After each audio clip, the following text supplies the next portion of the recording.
अस्सलाम वालेकुम seven class. तो आज हम करेंगे एक्सरसाइज 1.9। तो इस वीडियो में इंशाल्लाह हम कंप्लीट एक्सरसाइज को सॉल्व करेंगे। तो चलें हम देखते हैं एक्सरसाइज 1.9 का जो फर्स्ट क्वेश्चन है वो है find the union of the following sets. तो ये जो इसका फर्स्ट क्वेश्चन है फाइंड द यूनियन। तो यूनियन किसी भी दो सेट का जब हम फाइंड करते हैं तो उसमें हम इन दो सेटों में मौजूद एलिमेंट्स को आंसर में लिखते हैं, लेकिन इस तरह से कि हमने जो दो एलिमेंट्स अगर किसी सेट में हैं, यानी इधर भी है और इधर भी है, तो उसको हम एक बार लिखते हैं और दूसरा आंसर में हम एलिमेंट्स को तरतीब से लिखते हैं। अगर वो नंबर्स में आया हुआ है तो काउंटिंग में हम तरतीब देंगे, अगर वो अल्फ़ाबेट्स में आया हुआ है तो हम ABC की तरतीब के लिहाज से उसको आंसर में लिखेंगे। तो हमारे पास जो इसका फर्स्ट पार्ट है वो है सेट A में जो एलिमेंट्स हैं वो हैं 1, 4, 7, 10, 13। सेट B के जो एलिमेंट्स हैं वो हैं 2, 3, 5, 8, 9। हमने इन दो सेट का यूनियन फाइंड करना है, तो यूनियन का सिंबल लगाना है, ठीक है। इसको अक्सर बच्चे U छोटा भी लगा देते हैं, ये गलत है। हमने यूनियन का सिंबल लगाना है, ठीक है। तो A यूनियन B हमने चूँकि फाइंड करना है तो हम यहाँ लिख देंगे A यूनियन B।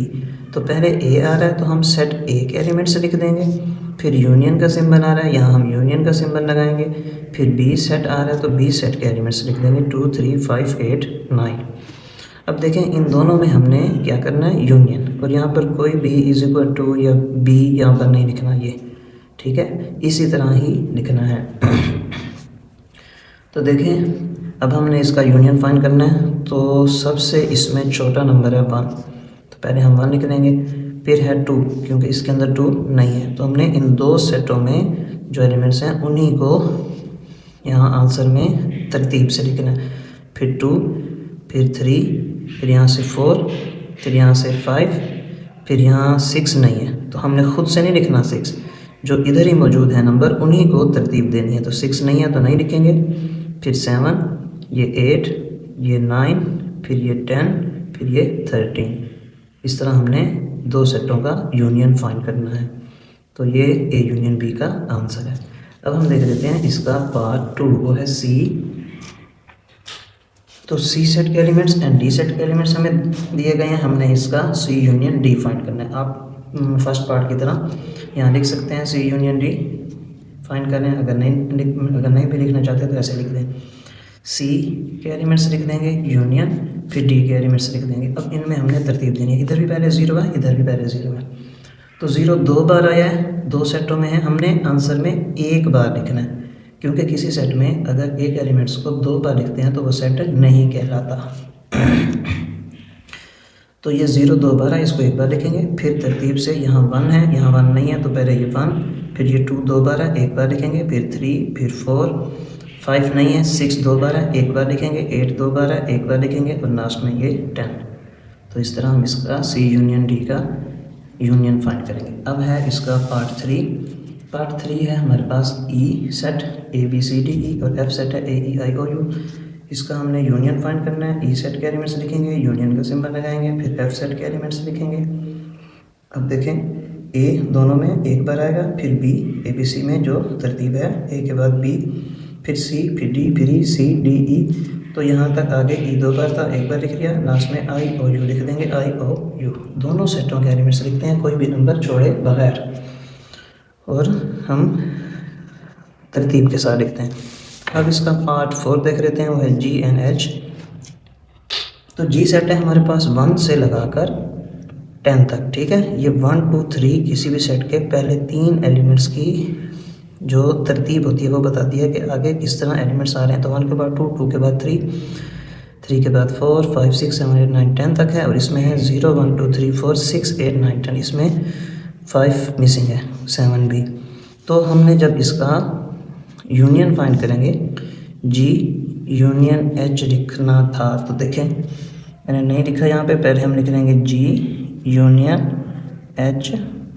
तो G है हमारे पास 1 2 3 से लगाकर 10 तक, यूनियन H has 0, 1, 2, 3, 4, 6, 8, 9 एंड 10।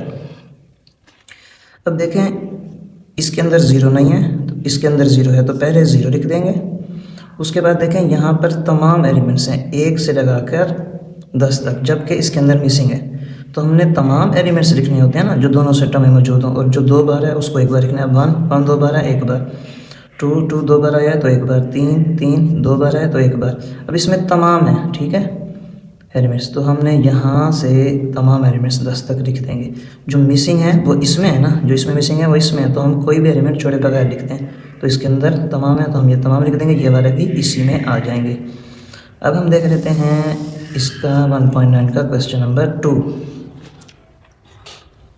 तो क्वेश्चन नंबर 2 है इसका, find the intersection of the following sets, कि हमने इसका इंटरसेक्शन फाइंड करना है। जो हमें सेट दिए गए हैं नीचे, और इंटरसेक्शन को उर्दू में तकाते कहते हैं, ठीक है।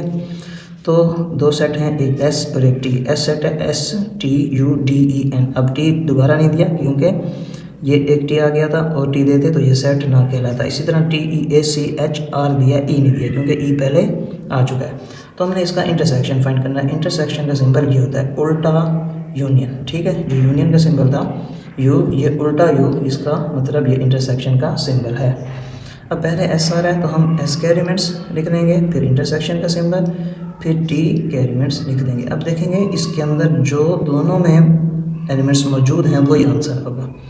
तो देखें एस इधर है, इधर नहीं है, टी इधर है, इधर भी है तो टी आ गया, फिर यू इसमें नहीं है, डी इसमें नहीं है, ई इधर भी है, ई तो ये ई, एन इधर नहीं है, तो यही इसका आंसर है। T and E, S intersection T का आंसर है।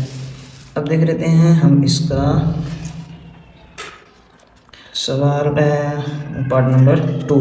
इसमें भी मैंने नहीं लिखा, तो पहले हम लिख लेंगे यू, फिर इंटरसेक्शन एफ, ठीक है। तो यू सेट के एलिमेंट्स हैं 0, -1, -2, -3। इंटरसेक्शन एफ सेट के एलिमेंट्स हैं 0, 1, 2, 3। तो देखें इसके अंदर माइनस में आ रहे हैं, -1, -2, -3, इधर +1, +2, +3, तो ये दोनों कॉमन नहीं है, ठीक है। 0 और 0 दोनों में कॉमन है तो इसका आंसर होगा 0। सेट के अंदर 0 लिख देंगे। अब हम देख लेते हैं इसका पार्ट 3। सॉरी, इधर भी मैंने नहीं लिखा हुआ तो मैं यहाँ लिख देता हूँ। W इंटरसेक्शन कर रहे हैं एक्स सेट के साथ, तो W के एलिमेंट्स लिख देंगे 2, 3, 5, 7, 11 एंड 13, जबकि हमारे पास एक्स सेट के एलिमेंट्स हैं 0, 2, 4, 6, 8, 9, 10। तो देखें इसमें हमारे पास कौन से एलिमेंट्स कॉमन हैं। एक तो ये 2 हो गया क्योंकि 0 इधर नहीं है, 2 आ गया, 3, 5, 7, 11, 13। तो ये हमारे पास 3, 5, इधर हमारे पास मुफरिद अदादाए में है, इधर हमारे पास कंपोजिट नंबर है, लेकिन कंपोजिट में 0 नहीं होता, 2 भी नहीं होता, 4 से लगाकर आगे कंपोजिट है। तो 4, 6, 8, 9, 10 इसमें मौजूद नहीं है, सिर्फ 2 कॉमन है तो 2 आंसर। अब हम देख लेते हैं 1.9 के क्वेश्चन 2 का 4 पार्ट। तो 4 पार्ट है हमारे पास y = 0, 5, 10, 15, 20, और z पार्ट है होल नंबर 0 से लगाकर तमाम 1, 2, 3 से तमाम नंबर्स, उनकी उन्होंने लिमिट नहीं बताई। तो ये भी नहीं लिखा। y इंटरसेक्शन z लिख के पहले y सेट के एलिमेंट्स हम लिख लेंगे, वो हैं 0, 5, 10, 15 एंड 20। इंटरसेक्शन z के होल नंबर्स हैं यानी तमाम एलिमेंट्स हैं। तो देखें इसके अंदर तमाम एलिमेंट्स हैं तो ये वाले भी इसमें मौजूद हैं, ठीक है। 0, 1, 2, 3, 4, 5, 6, 7, 8, 9 ये इसमें तमाम नंबर हैं, तो ये वाले तमाम इसमें मौजूद है ना। तो 0, 0 कॉमन, 5 भी इसके अंदर आएगा, 10 भी इसके अंदर आएगा, 15 भी आएगा, और ये जो 20 है ये भी आएगा। इसमें बाकी भी हैं लेकिन हमने कॉमन लिखने हैं ना जो इसमें भी हों, तो इसके तमाम एलिमेंट्स इसमें मौजूद हैं, तो यही सेट हमारा आंसर है 0, 5, 10, 15, 20। अब इसका 1.9 का जो क्वेश्चन नंबर 3 है वो देख लेते हैं। वो है इफ़ n यानी natural number is equal to 1 2 3 जारी है नंबर एंड W 0 1 2 इसी तरह ये तमाम नंबर जारी हैं। हमने इनका फाइंड करना है। Then find the n union W and n intersection W।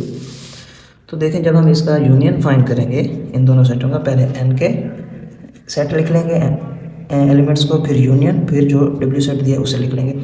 अब देखें इसके अंदर 1 2 3, इसके अंदर भी 1 2 3 तो सेम है, एक नंबर इसका 0 ज़्यादा है W का। तो यूनियन में हम तमाम एलिमेंट्स को लिखते हैं तो ये 0 भी आएगा। अब बाकी सारे एलिमेंट सेम है तो उनको भी लिख देंगे।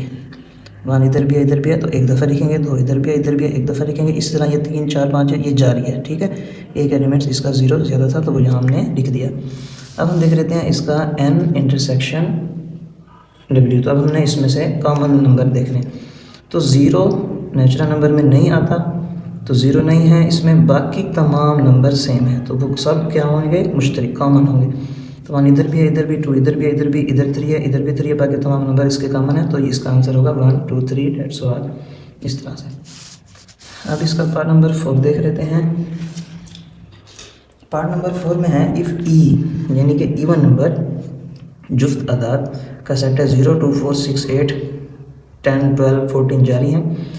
ओड यानी ताक नंबर दिए गए हैं दूसरे सेट में 1 3 5 7 है। Then find the E union O and E intersection O, इसका यूनियन और तकाते फाइंड करना है। तो E यूनियन O लिखेंगे, पहले सेट E के जो एलिमेंट्स हैं वो लिखेंगे, फिर यूनियन का सिंबल, फिर सेट O में जो एलिमेंट्स हैं वो लिखेंगे। तो जब इनका यूनियन करेंगे तो तरतीब से दोनों सेटों के एलिमेंट्स को लिखेंगे, पहले 0 फिर 1 फिर 2 फिर 3 फिर 4 फिर 5, इस तरह ये जारी है तो ये होल नंबर बन जाएंगे। उसके बाद अगर हम इसका E इंटरसेक्शन O यानी कि इनका तकाते फाइंड करते हैं तो ये नंबर और ये नंबर आपस में एक जैसे नहीं है। ये वो नंबर हैं जो 2 पर डिवाइड हो सकते हैं और ये वो नंबर हैं जो 2 पर डिवाइड नहीं होते, ओड यानी ताक नंबर। तो इनमें से कोई भी कॉमन नहीं आएगा। तो इसका आंसर आप इस सूरत में भी लिख सकते हैं और या इस सूरत में भी लिख सकते हैं। ये भी एम्प्टी सेट का सिंबल है और ये एम्प्टी सेट है। अब हम इसका देख लेते हैं पार्ट 5। तो पार्ट 5 है इसका if P set of prime numbers and C set of composite number, then find P union C and P intersection C। तो P जो हमें सेट दिया है वो है प्राइम नंबर यानी मुफरिद आदाद, वो नंबर जो एक और अपने टेबल पर जाते हैं। अगर मैं यहाँ पर प्राइम नंबर की थोड़ी सी वजाहत कर दूँ, हम 1 से स्टार्ट करते हैं तो 1 का टेबल जिसका टेबल पढ़ते हैं वो पहले लिखा जाता है 1 1 ज़ार 1। अब और कोई टेबल ऐसा नहीं है जिसको हम मल्टीप्लाई करें 1 आए, तो ये हमारा प्राइम नंबर नहीं है। प्राइम नंबर के लिए दो टेबल्स पर जाना शर्त है। अब 1 का टेबल अगर हम 2 तक पढ़ते हैं तो 2 आता है और 2 का टेबल 1 तक पढ़ते हैं तो भी 2 आता है, तो ये प्राइम नंबर है। अब अगर हम 3 का 1 को मल्टीप्लाई करते हैं 3 से तो भी 3 आता है, 3 को मल्टीप्लाई करते हैं 1 से तो भी 3 आता है, तो ये भी प्राइम नंबर है। 3 और किसी टेबल पर नहीं आता। अब 4 है तो 1 को 4 से मल्टीप्लाई करते हैं, 1 4 ज़ार 4, फिर 2 2 ज़ार 4, फिर 4 1 ज़ार 4, तो ये 3 नंबर पर जाता है तो ये प्राइम नहीं है, ये कंपोजिट है, ठीक है। जिसका हम टेबल पढ़ते हैं वो पहले लिखते हैं। तो 1 के टेबल पे 4 आता है, 2 के टेबल पे 4 आता है, 4 के टेबल पे भी 4 आता है, तो ये कंपोजिट है। जबकि यहाँ पर यानी मुरक्कब आदाद, यहाँ पर 1 के टेबल पे 3 आता है और 3 के टेबल पे भी 3 आता है, तो ये मुफरिद आदाद है यानी इसको हम प्राइम नंबर कहते हैं। इसी तरह ये आगे मज़ीद जारी रहते हैं। आप 1 को 5 से मल्टीप्लाई करें 5 आएगा, 5 को 1 से मल्टीप्लाई करेंगे 5 आएगा, तो ये भी हमारा प्राइम नंबर है। 6 1 को मल्टीप्लाई करेंगे 6 से 6, फिर 2 को 3 से मल्टीप्लाई करेंगे 6, 3 को 2 से मल्टीप्लाई करेंगे 6, इसी तरह 6 को 1 से मल्टीप्लाई करेंगे 6, तो ये 4 टेबल पे जा रहा है, तो ये भी कंपोजिट है, ये प्राइम नंबर नहीं है। तो हमारे पास जो सेट P है वो है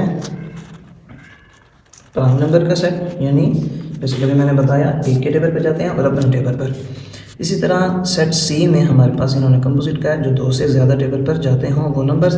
अब इनका हम यूनियन फाइंड करेंगे तो P यूनियन C लिखेंगे, पहले P के एलिमेंट्स फिर U सिंबल फिर C के एलिमेंट्स। इनमें जब हम यूनियन करेंगे तो दोनों सेटों के एलिमेंट्स तरतीब से आ जाएंगे।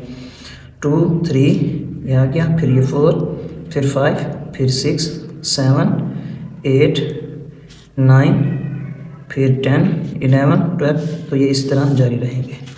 अब अगर हम इसका P इंटरसेक्शन C फाइंड करते हैं तो वो एम्प्टी सेट आ जाएगा, ठीक है। अब एम्प्टी सेट क्योंकि इसके अंदर तो वो नंबर है ना जो एक पर जाते हैं और अपने आप पर, और इसमें वो हैं जो एक से ज़्यादा टेबल पर जाते हैं, तो ये कॉमन नहीं होंगे, जैसे इवन और ऑड। तो हम इसको एम्प्टी सेट को ऐसे भी लिख सकते हैं और ऐसे भी लिख सकते हैं। अब हम देखते हैं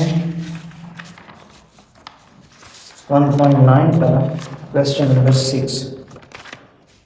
तो इसका क्वेश्चन नंबर 6 है, इफ़ यू यानी यूनिवर्सल सेट। यूनिवर्सल सेट का मतलब है कि बाकी जो सेट दिए गए हैं उनसे वो सेट बड़ा होता है, यूनिवर्सल सेट, ठीक है। इसको यू से जाहिर करते हैं। और ये है X set 0369, Y set 048 and Z set है 0246 10। अब हमने फाइंड करना है इसका एक्स का कॉम्प्लीमेंट, वाई का भी कॉम्प्लीमेंट, दूसरा पार्ट, तीसरा पार्ट जी का कॉम्प्लीमेंट, और इसका जो चौथा पार्ट है यू का कॉम्प्लीमेंट फाइंड करना है। अब देखें कॉम्प्लीमेंट फाइंड करने के लिए हमें यूनिवर्सल सेट में से उस सेट को जिसका कॉम्प्लीमेंट फाइंड करना है उसके एलिमेंट्स को माइनस कर देते हैं। तो पहले हम लिख लेंगे यू सेट के एलिमेंट्स जो कि 1 2 3 4 5 6 7 8 9 10 है। सवाल में 1 2 3 डॉट डॉट डॉट 10 था। इसका मतलब यह है कि इसके अंदर बाकी भी एलिमेंट्स मौजूद हैं। 1 2 3 इसकी पहले 3 नंबर की तरतीब बता रही है कि ये 1 2 3 से लगा के 10 तक हैं। माइनस एक्स सेट जो हमें सवाल में दिया गया वो है 0369। अब देखें जब हम माइनस करते हैं दो जब हमें सेट दिए गए होते हैं तो पहले सेट में और दूसरे सेट में जो सेम नंबर होते हैं वो तो हो जाते हैं कट। अब देखें 3 और 3 आपस में कट हो गया, 6 और 6 आपस में कट, 9 और 9 आपस में कट। 0 जगह के बजाय इसको इग्नोर करेंगे, ठीक है। इसको आंसर में नहीं लिखना, जो पहले सेट में बचेंगे वो हमारा आंसर है। तो वो है 1 2 4 5 7 8 10। 1 2 4 5 7 8 10। तो ये एक्स का कम्प्लीमेंट कहलाएगा कि किसी भी सेट को यू में से माइनस कर दें तो उस सेट का कॉम्प्लीमेंट कहलाता है। अब है y का कॉम्प्लीमेंट हमने फाइंड करना है, तो u में से हम y सेट को माइनस कर देंगे। तो u में हमारे पास 1 से 10 तक है और y में 048 है, तो 48 से कट जाएगा। बाकी 1 2 3 5 6 7 9 10, 1 2 3 5 6 7 9 10, तो ये y का कॉम्प्लीमेंट कहलाएगा। अब z सेट का कॉम्प्लीमेंट हमने फाइंड करना है, तो इसको भी हम u में से माइनस कर देंगे। z को u में से माइनस करना है, u को z में से नहीं करना। यूनिवर्सल सेट हमेशा बड़ा होता है बाकी सेटों से। तो यहाँ पर हम यूनिवर्सल सेट के एलिमेंट्स लिख देंगे माइनस, फिर z सेट के एलिमेंट्स लिख देंगे। तो 2 से कैंसिल, 4 से कैंसिल, 6 से, 8 से एंड 10 से। बाकी हमारे पास जो फर्स्ट सेट में बचेंगे वो आंसर में लिखा जाएगा 1 3 5 7 9, 1 3 5 7 9 z का कॉम्प्लीमेंट कहलाएगा। अब हम देख लेते हैं u का कॉम्प्लीमेंट। u का कॉम्प्लीमेंट से मुराद u सेट को u सेट में से ही माइनस करेंगे तो u का कॉम्प्लीमेंट कहलाएगा। तो u सेट लिखेंगे माइनस, इधर भी u सेट के एलिमेंट्स लिख देंगे, तो ये सब इन सब से कट जाएंगे, कैंसिल हो जाएंगे। आंसर आएगा एम्प्टी सेट। इसको हम इन दोनों सूरतों में लिख सकते हैं, ऐसे भी लिख सकते हैं आप या ऐसे भी लिख सकते हैं। अब हम देख लेते हैं इसका पार्ट नंबर 7। तो पार्ट 7 है, इफ़ x 0 2 6 9 10 और y सेट है 1 2 3 4 5 एंड z है 1 3 5 7, then find the x slash y। इसको हम स्लैश भी पढ़ सकते हैं, डिफरेंस भी पढ़ सकते हैं, यानी कि इसको हम माइनस करते हैं। y slash z, x slash z and 4 part है इसका z स्लैश y। तो ये मैं आपको दिखा दूँ कि बुक में पेज नंबर 36 पर है। 36 पेज पर बुक में difference of sets a minus B, इसको हम यूँ भी लिख सकते हैं, देखें a माइनस बी और a स्लैश बी, ठीक है। आप दोनों सूरतों में इसको लिख सकते हैं सिंबल की मदद से। तो अभी हमने फर्स्ट पार्ट में x स्लैश वाई फाइंड करना है, तो हम लिख देते हैं x माइनस वाई, क्योंकि हम इसको यूँ भी लिख सकते हैं। तो पहले x के एलिमेंट्स लिख देंगे 0 2 6 9 10 माइनस, फिर y के 1 2 3 4 5। अब देखें कि इन दोनों सेटों में से हमने जो सेम होंगे उनको माइनस कर देना है। 0 इधर नहीं है तो 0 आ जाएगा, 2 से कट हो जाएगा, 6 इधर नहीं है 6 आ जाएगा, 9 इधर नहीं है 9 आ जाएगा, 10 इधर नहीं है 10 भी आ जाएगा। अब इसमें जो बाकी बचे हैं उनको हम नहीं लिखेंगे आंसर में, वो इग्नोर, जो पहले सेट में बाकी बचेंगे वो आंसर, क्योंकि हम x में से y को माइनस कर रहे हैं तो y होगा ना माइनस, y की जो रकम है माइनस सेम होंगी, कट गई, और x में भी जो थी वो भी कट गई, जो दोनों में सेम थी, और बाकी जो बचेगा x में वो आंसर। अब इसका हम पार्ट 2 देख लेते हैं, वो है y/z। तो हम उसको यूँ लिख सकते हैं y माइनस जी। y के हमारे पास एलिमेंट्स 1 2 3 4 5 और z के एलिमेंट्स 1 3 5 7। तो इसमें देखें 1 से कैंसर, 3 से कैंसर, 5 से कैंसर, बाकी इसमें बचता है 2 4, तो 2 4 इसका आंसर है। अब इसका हम देख लेते हैं पार्ट 3। तो पार्ट 3 है x/z। तो अब मैंने x/z ही लिखा, x 0 2 4 6 9 10 के इसके एलिमेंट्स हैं, z के 1 3 5 7 हैं, तो 0 कैंसिल नहीं हो सकता, 0 वैसे, 2 भी नहीं हो सकता, 2 वैसे, 6 भी नहीं हो सकता, 6 वैसे, 9 भी नहीं, इसमें 9 नहीं है तो ये भी वैसे, 10 इसमें नहीं है तो ये भी वैसे, यही हमारा आंसर है। अब हम देख लेते हैं z/y। तो z के एलिमेंट्स माइनस y के एलिमेंट्स, तो इसमें देखिए 1 से कैंसर, 3 से कैंसर, 5 से कैंसर, बाकी z सेट में बचता है 7, तो यही हमारा आंसर है।